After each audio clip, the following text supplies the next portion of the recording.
Thank you for joining the press conference for the IMF's World Economic Outlook. I'm Jennifer Beckman of the IMF's Communications Department. I'm joined here today by the IMF's Chief Economist, Geeta Gopinath, the Deputy Director of the Research Department, Petya Kawiwa-Brooks, and the Head of the World Economic Studies Division, Malhar Nabar. Geeta is going to begin with some brief remarks, and then we'll turn to your questions. Geeta? Thank you, Jennifer. And thank you all for joining this release of the World Economic Outlook. The global recovery continues, but the momentum has weakened, hobbled by the pandemic. Now, fueled by the highly transmissible Delta variant, the recorded global COVID-19 death toll has risen close to 5 million, and health risks abound, holding back a full return to normalcy. Pandemic outbreaks in critical links of global supply chains have resulted in longer than expected supply disruptions, feeding inflation in many countries. Overall, risks to economic prospects have increased, and policy trade-offs have become more complex. Now, compared to our July forecast, the global growth projection for this year has been revised down marginally to 5.9% and is unchanged for 2022 at 4.9%. However, this modest headline revision masks large downgrades for some countries. The outlook for low-income developing countries has taken feeding inflation in many countries. Overall, risks to economic prospects have increased, and policy trade-offs have become more complex. Now, compared to our July forecast, the global growth projection for this year has been revised down marginally to 5.9% and is unchanged for 2022 at 4.9%. However, this modest headline revision masks large downgrades for some countries. The outlook for low-income developing countries has taken a turn for the worse due to worsening pandemic dynamics. The downgrade also reflects more difficult near-term prospects for the advanced economy group, in part due to supply disruptions. Now, partially offsetting these changes, projections for some commodity exporters have been upgraded on the back of rising commodity prices. Pandemic-related disruptions to contact-intensive sectors have caused the labor market recovery to significantly lag the output recovery in most countries. The dangerous divergence in economic prospects across countries remains a major concern. Aggregate output for the advanced economy group is expected to regain its pre-pandemic trend path next year and exceed it by 0.9% in 2024. By contrast, aggregate output for the emerging market and developing economy group, excluding China, is expected to remain 5.5% below the pre-pandemic forecast in 2024, resulting in a larger setback to improvements in their living standards. Now, these divergences are a consequence of the great vaccine divide and large disparities in policy support. While over 60% of the population in advanced economies are fully vaccinated, and some are now receiving booster shots, about 96% of the population in low-income countries remain unvaccinated. Furthermore, many emerging market and developing economies, faced with tighter financing conditions and a greater risk of de-anchoring inflation expectations, are withdrawing policy support more quickly despite larger shortfalls in output. Supply disruptions pose another policy challenge. On the one hand, pandemic outbreaks and climate disruptions have resulted in shortages of key inputs and lowered manufacturing activity in several countries. On the other hand, these supply shortages, alongside the release of pent-up demand and the rebound in commodity prices, have caused consumer price inflation to increase rapidly in many countries. Food prices have increased the most in low-income countries where food insecurity is most acute, adding to the burdens of poorer households and raising the risk of social unrest. Another challenge to monetary policy is the increased risk-taking in financial markets and rising fragilities in the non-bank financial institution sector. A principal common factor behind these complex challenges is the continued grip of the pandemic on global society. The foremost priority is therefore to vaccinate at least 40% of the population in every country by the end of this year and 70% by the middle of next year. Now, this will require high-income countries to fulfill existing vaccine donation pledges, coordinate with manufacturers to prioritize deliveries to COVAX in the near term, and remove trade restrictions on the flow of vaccines and their inputs. At the same time, closing the $20 billion residual grant funding gap for testing, therapeutics, and genomic surveillance will save lives now and keep vaccines fit for purpose. Now, looking ahead, vaccine manufacturers in high-income countries should support the expansion of regional production of COVID-19 vaccines in developing countries through financing and technology transfers. Another urgent global priority is the need to slow the rise in global temperatures and contain the growing adverse effects of climate change. This will require more ambitious commitments to reduce greenhouse gas emissions at the upcoming United Nations Climate Change Conference. A policy strategy that includes an international carbon price floor adjusted to country circumstances, a green public investment and research subsidy push, and compensatory targeted transfers to households can help advance the green energy transition in an equitable way. In addition, concerted multilateral efforts to ensure international liquidity is adequate for constrained economies, and faster implementation of the G20 common framework to restructure unsustainable debt would help limit divergences across countries. Now, building on the historic $650 billion SDR allocation, the IMF is calling on countries with strong external positions to voluntarily channel their SDRs into the Poverty Reduction and Growth Trust. Furthermore, it is exploring the establishment of a Resilience and Sustainability Trust, which would provide long-term funding to support countries' investment in sustainable growth. At the national level, the overall policy mix should be calibrated to local pandemic and economic conditions, aiming for maximum sustainable employment while protecting the credibility of policy frameworks. With fiscal space becoming more limited in many economies, health care spending should continue to be prioritized, while lifelines and transfers will need to become increasingly targeted, reinforced by retraining and support for reallocation. As health outcomes improve, policy emphasis should increasingly focus on long-term structural goals. With public debt levels at record highs, all initiatives should be rooted in credible, medium-term frameworks backed by feasible revenue and spending measures. Such credibility can lower financing costs for countries and increase fiscal space in the near term. Moving on to monetary policy. And a monetary policy will need to walk a fine line between tackling inflation and financial risks while supporting the economic recovery. Now, we project, amidst high uncertainty, that headline inflation will likely return to pre-pandemic levels by the middle of next year for the group of advanced economies and emerging and developing economies. There is, however, considerable heterogeneity across countries, with upside risks for some countries like the US, United Kingdom, and some emerging market and developing economies. Now, while monetary policy can generally look through transitory increases in inflation, central banks should be prepared to act quickly if the risks of rising inflation expectations become more material in this uncharted recovery. Central banks should chart contingent actions, announce clear triggers, and act in line with that communication.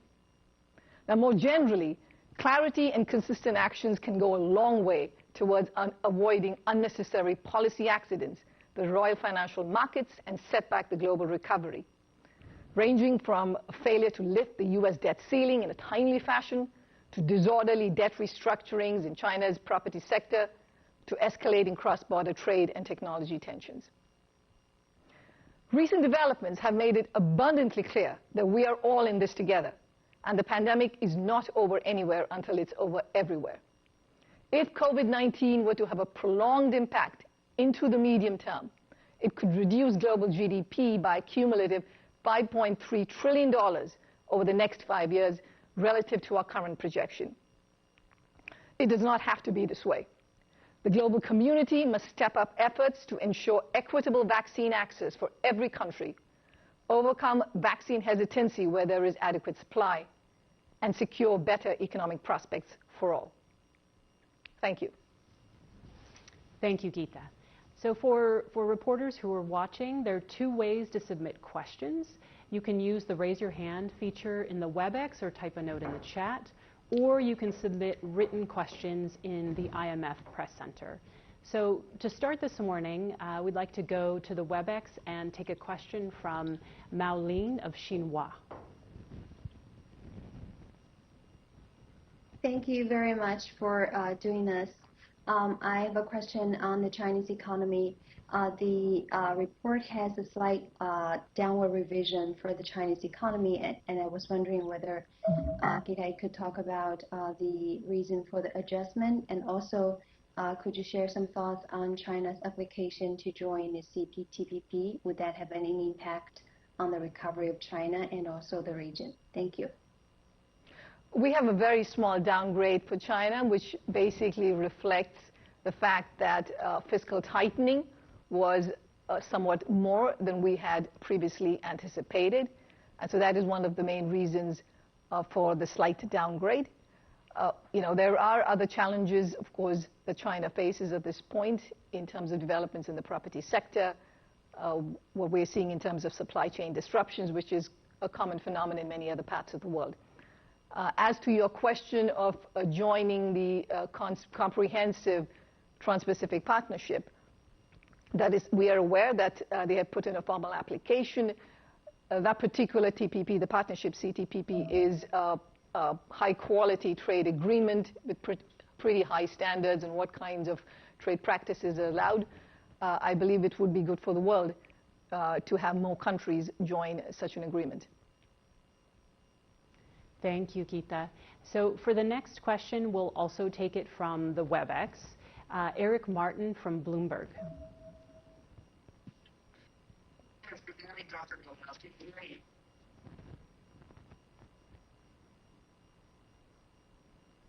Yes, I wanted to ask about your reaction to the statement yesterday from the U.S. Treasury Department, largest shareholder of the IMF, saying that proactive steps must be taken to reinforce data integrity and credibility of the fund, and the institution and its leadership must renew their commitment to upholding transparency and whistleblower protection surrounding policies, research and analysis, and how your department intends to implement those recommendations from your largest shareholder. The audio wasn't great. Did you? Yes, I think I believe I heard you approximately. It was related to the statement that was put out, the board statement that was put out yesterday in terms of our IMF data integrity, what additional needs to be done. Again, just to, I think everybody knows this, but just to remind everybody that the data issue that was under consideration was about the World Bank's doing business report. It had nothing to do with IMF data.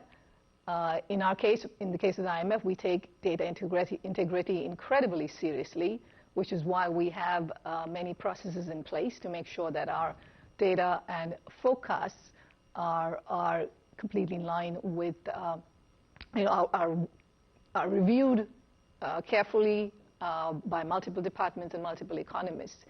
And as always, with any institution, including the IMF, we are constantly working to ensure the highest standards for our data and for our research and our analytical work. And as a part of that, we have ongoing reviews all the time, and we will continue to do so. Thank you, Geeta. For the next question, let's call on David Lauder from Reuters. Hi, thank you. Just quickly to follow up on Eric's question, in terms of concrete steps.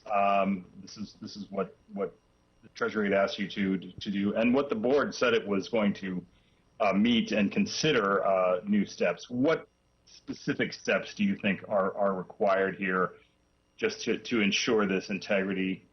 And then also related to the inflation question, you say that central banks need to be prepared to act quickly if this looks like, if inflation expectations look like they're coming unhinged and this looks like it's going to become more entrenched.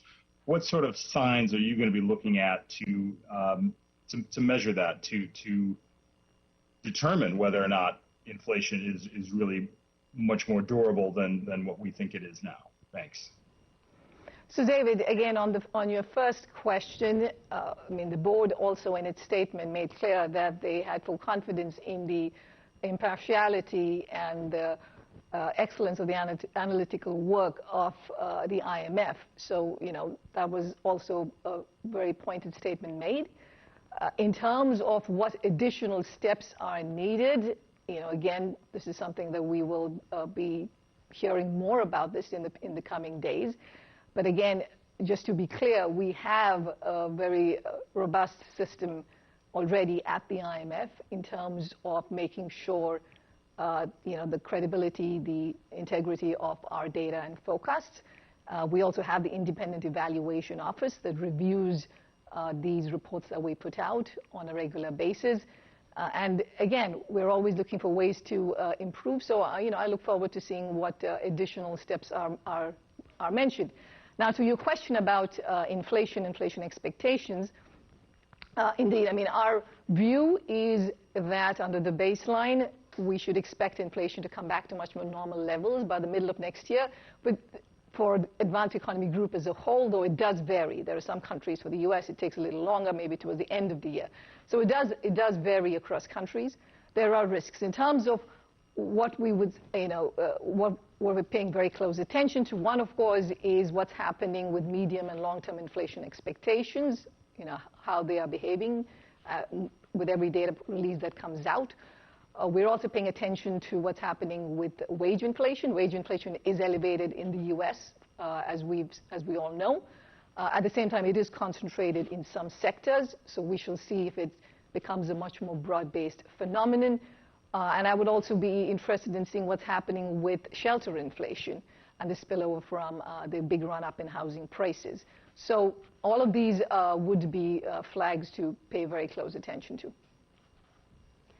Thank you, Geeta. So we're going to take one more question from the WebEx, and then we'll turn to some of the questions that have been submitted online. Rafael Matus has a question. Yes, thanks. I have follow-up on David's questions regarding inflation.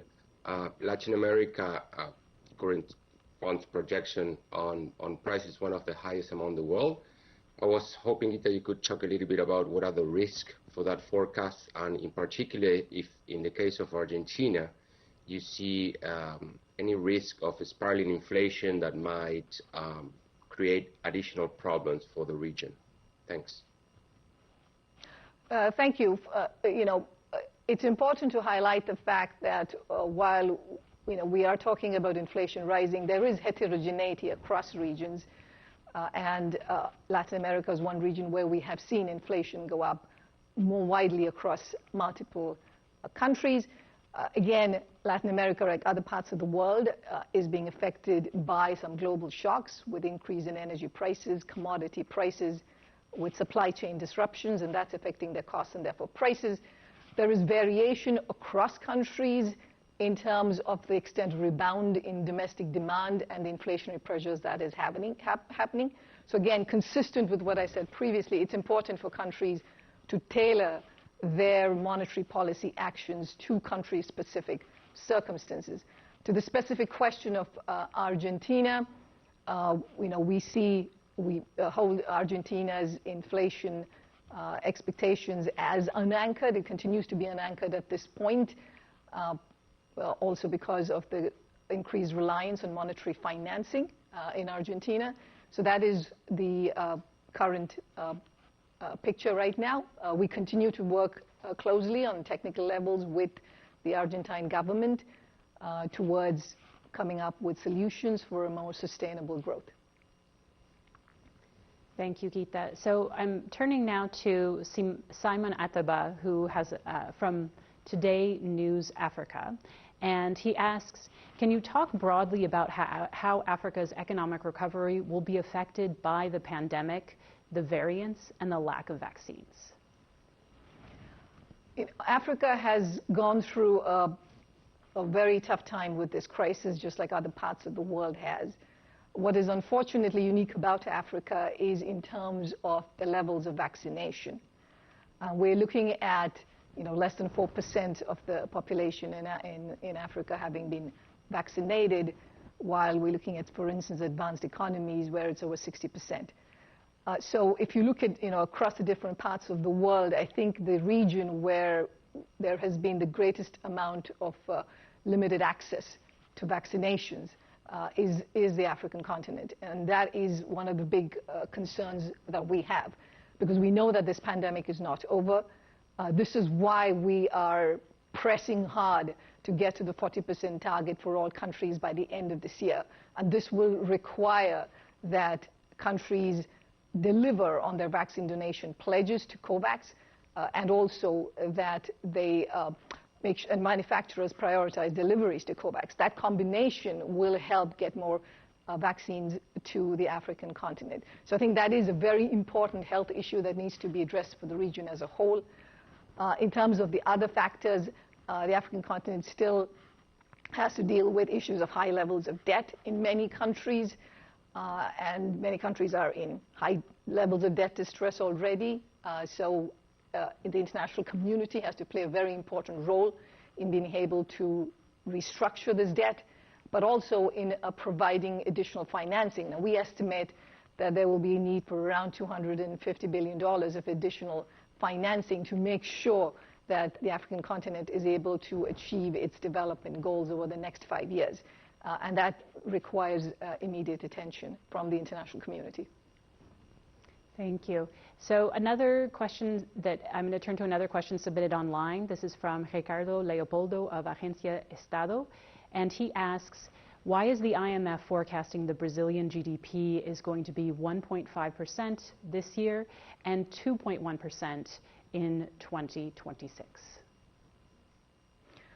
In the case of Brazil, we have a slight downgrade because of the effects that we expect from the rising increase in monetary policy rates, given the high levels of inflation in Brazil, and also because of the slowing, we have a downward revision for the U.S., and the U.S. is one of Brazil's main trading partners, so that combination has led to a small downgrade.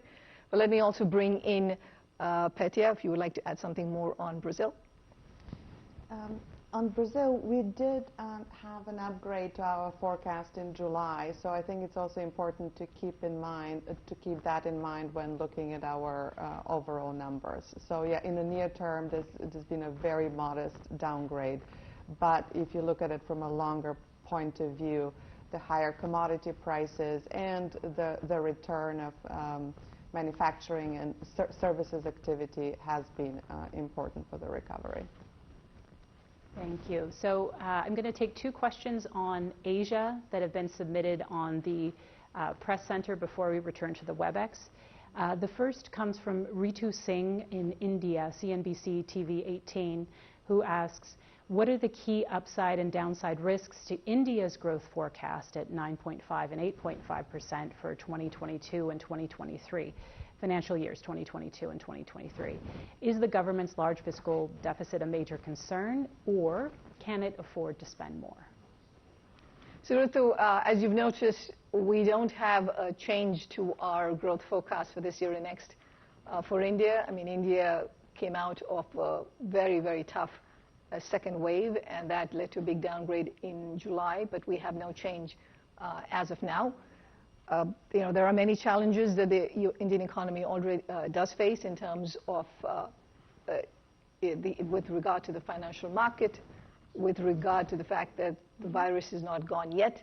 India is doing well in terms of vaccination rates, and that's certainly helpful. Let me also bring in Malhar, if you would like to add something on India. Sure. Thanks, Geeta. In terms of the second part of the question on the fiscal deficit, we think that there's still room to provide more support if needed, if the pandemic takes a turn for the worse, to provide it in a targeted manner to the worst affected households and firms. But going forward over the medium term, it will be important to put in place a credible medium-term strategy to bring down the debt to GDP ratio and create space to meet the future development needs and infrastructure needs of the Indian economy. Thank you, Malhar. So another question on Asia, and this comes from the Manila Times. According to the IMF's current WEO, the Philippines economy will grow by 3.2% this year and 6.3% in 2022. Could I have the IMF's reason for the new outlook? Philippines is another country in Asia that was hit hard by the second wave, but at the same time, they have had additional supplementary budgets that they've rolled out that help in terms of the recovery. And again, Malhar, would you like to add anything more in terms of Philippines? Sure. So, as you mentioned, Geeta, Philippines is coming out of a very steep contraction last year. The recovery is underway. We expect the economy to grow at 3.2% this year, but we have downgraded the projection for this year because of developments in the second quarter where the pandemic took a turn for the worse and caseloads went up.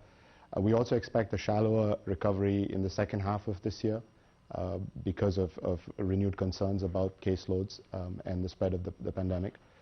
But going forward into 2022, we think with the continued vaccine rollout, continued policy support, this should support a continued recovery in the Philippines economy, and we project growth at above 6% in 2022, also supported by improvements in trading partner growth. Thank you. So returning to the WebEx, Weyer of Yitzai has a question. Weyer, could you come in?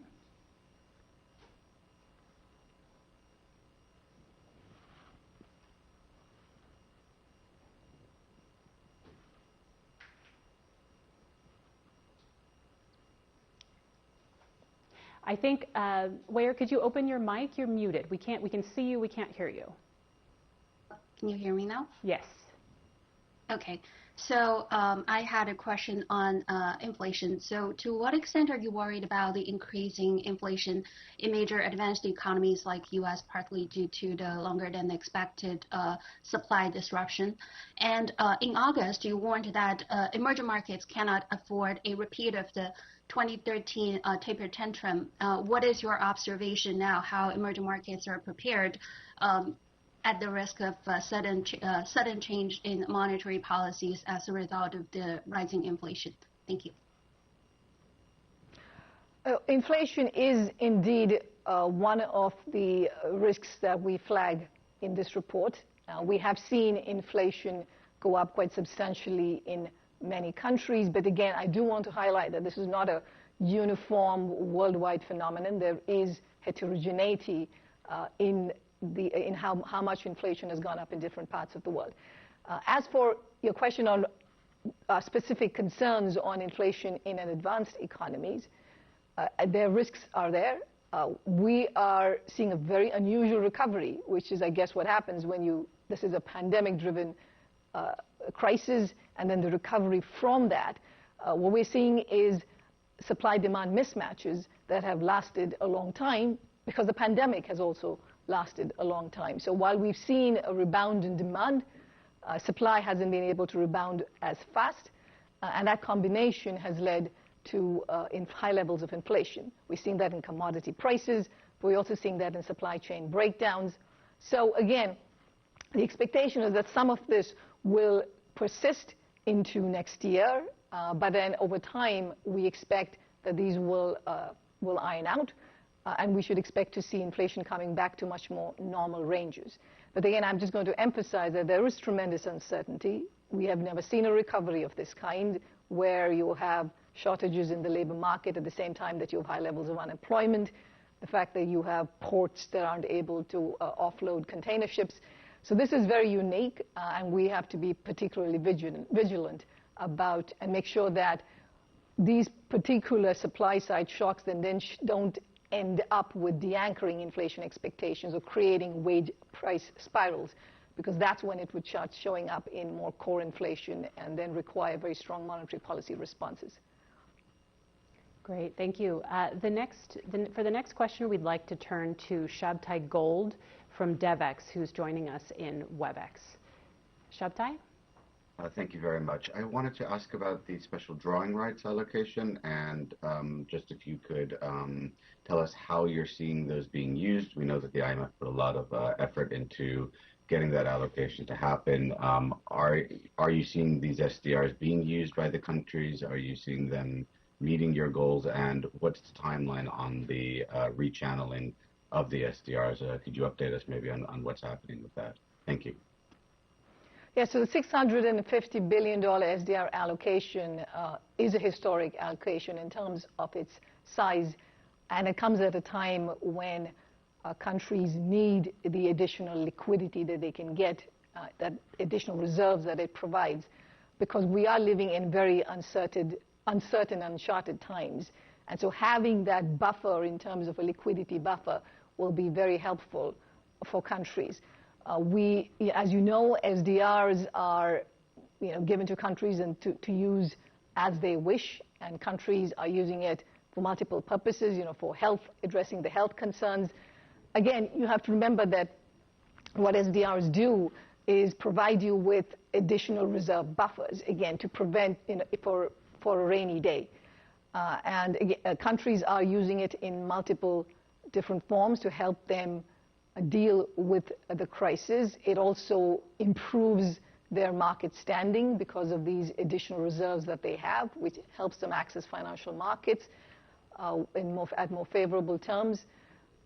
It's still early days to see exactly how countries will deploy this particular tool, but this is something that we will track very closely. So for the next question, we're going to return to the online press center. The first one is from Ashutosh Pandey of Deutsche Welle, who asks, several recent investor and analyst commentaries have flagged stagnation concerns in the US and in parts of Europe, including Germany and the UK. They cite faltering economic growth and a steep rise in energy prices. How valid are these stagflation concerns? So first, let's just look at what our estimates are and our projections are. Our projections for this year is for global growth to be 5.9% and come down to 4.9% next year. Specifically in the euro area, we have growth at 5% this year and 4.3% next year. So this is nowhere near stagnation in any form or shape in terms of our growth forecasts. Now, there are risks. I think the risks are because we are seeing more supply-side shocks as opposed to demand-side shocks, because of the breakdowns in the supply chains, because of the rise in commodity prices, also because of the pandemic, but also weather-related events. Both of those contribute to firms facing shortages, and because of those shortages, they are producing less, and we've seen that already show up in countries, like, for instance, in Germany. One of the reasons for the downgrades is because of that. Because of the supply disruptions. And then on the other hand, it's also feeding into higher prices. The way I think about it is that this complicates policy making because, as opposed to a demand-driven increase in inflation, which you have monetary policy has the tools for it, here it's more complicated because you have more supply shocks, which are both reducing activity at the same time raising inflation. But again, just in terms of the overall baseline picture, I mean, this is not something that looks remotely close like stagflation. So for the next question, we'll turn to Barry Wood of RTHK Hong Kong, who asks, how might the global work-from-home movement resulting from the pandemic affect output, productivity, and employment? So let me first mention that when it comes to employment, what we are seeing is weaker recoveries in employment as compared to output. And even if you look at our projections into next year, while we're seeing many countries return to pre-pandemic levels by next year in terms of output, they will still fall short in terms of employment. So this has been, while it's typically the case that employment lags output recoveries, this time around I think it's more severe also because of the health considerations and people not going back and wanting to work in contact incentive sectors. So I think this is an important area. Similarly, we're seeing young workers, low-skilled workers, having a longer time returning back to employment. Now, the work from home provides flexibility for certain kinds of workers where you can do remote working and it helps. I think it would be beneficial in terms of productivity for those who don't have to commute to work. You save time, and that directly has positive effects. I think it affords women also the flexibility to be able to manage, to be able to return to the workforce. But that said, I mean, as of now, unfortunately, we aren't seeing that flexibility translate into women returning as quickly back to the labor force. And this is also because of childcare issues about schools, whether they're reopened or not. And so all of this needs to be addressed. But I do think that the flexibility helps firms, certain kinds of firms, raise productivity with their workers. There is, of course, the additional piece about interactions in the workplace and creative ideas that come around there. And so everybody will have to figure out what the optimal balance is to make sure that they can remain as or more productive. Thank you. So another question that's been submitted online from Yolanda Morales of El Economista. She asks, do you see some risks in the Mexican recovery in case that Congress approves the reforms to limit participation of private companies in the energy sector? So for Mexico, the economy is recovering now. It's no longer the two-speed recovery, it was entirely driven by exports and manufacturing previously, but now we're actually seeing recovery in the services sector too. And so that is a good sign that the recovery is much more broad-based. For your specific question about the energy sector, we have seen a rolling back of the energy sector reforms from a few years ago, and that certainly increases policy uncertainty which then can inhibit private sector investment. I mean, our view is that when it comes to energy provision, we should be able to do this as efficiently, as affordably, and as sustainability when it comes to the environment in making that available. And that has to be continue to be the focus when you're doing any kinds of reforms in the power sector. Thank you. And we're very quickly running out of time, but we do have enough time to turn back to the WebEx, where Delphine Toitou of AFP has a question.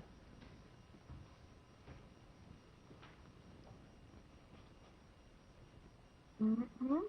Hi, hello. Can you hear me okay? We hear you, Delphine. Yes, thank you for taking my question. My question is related to the U.S. You mentioned that you're concerned about the debt level globally, but what about the debt level of the U.S.? And after the big drama around the debt ceiling, what do you think about the idea of removing the limit of debt in the U.S.? So, it's, I would say, highly unproductive to have the situation of brinkmanship with respect to the U.S. debt ceiling. And a point that we have been making for a while now is to have a more longer-term solution to it. And that could be done by replacing the debt ceiling with some kind of a medium-term fiscal target as opposed to the debt ceiling, or automatically raising the debt ceiling whenever, to be in line with whatever it is in terms of taxes and appropriations that the Congress has approved, so it happens automatically. But again, these constant reoccurrences are certainly not helpful in terms of ensuring certainty about the future. So I think this is something that should be reformed. Thank you, Geeta. So that's all that we have time for this morning for this press conference for the World Economic Outlook. Thank you for joining us, and thank you for your questions.